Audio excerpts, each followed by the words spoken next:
Hi there, thanks for joining me. Today, we're going to discuss child abuse within relationships. Now, before we begin, it's important to note you should always have your suspicions professionally investigated. In order to come to a solid conclusion, you're going to require facts and not assumptions. All right, let's discuss the first sign. Here's the scenario. You say to your child, "Hey, great news! You're going to have a fantastic weekend. Your father and Maria are taking you skiing, hunting, hiking, fishing, whatever it is your child loves to do. And Maria's brother Antonio will be joining you." At this point, if your child bursts into tears after your great news, you should be alarmed and have the situation professionally investigated. You have no idea who the child is frightened of. Is it Maria or the brother? Maybe Maria has rules that your child hates following, or there could be something more nefarious going on. So again, before you make accusations, have the situation professionally investigated. All right, let's move on to number two.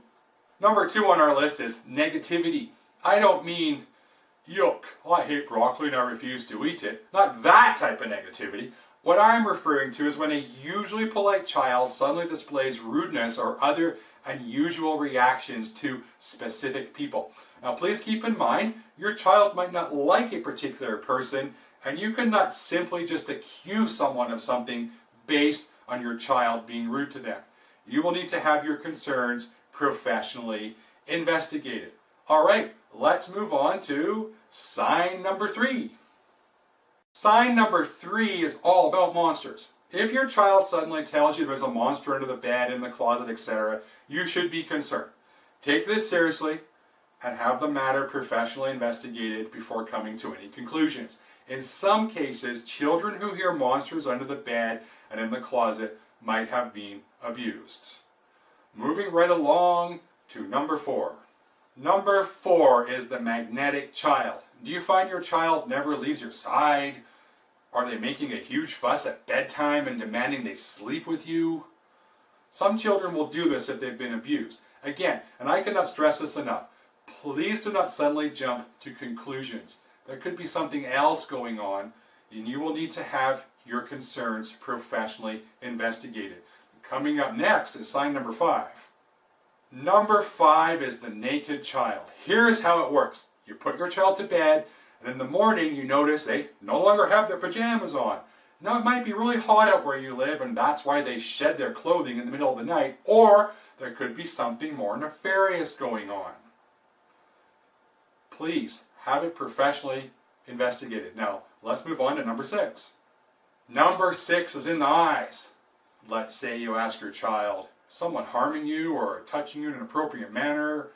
Your child might very well stare at you and not say a word. Now, let's say you say, "Is so-and-so harming you?" It's the look in their eyes you need to pay attention to. Does your child have fear in their eyes when you say certain names? If so, don't just ignore the situation. To put your fears at rest, have this particular situation professionally investigated. Wow, look at that. We're already at number seven. Number seven, plummeting grades. Have your child's grades gone, let's say, from an A to an F or a C plus to an F? Did they just plummet instantly? Or did you receive a notice from the school about your child not paying attention in class when they usually do pay attention in class? So here's the thing. I'm going to repeat myself right now with the next statement. Do not jump to conclusions. Some children are more sensitive than others, and maybe your child is upset about something else. One needs to tread carefully when getting to the truth. Look at that. Number 8 is next.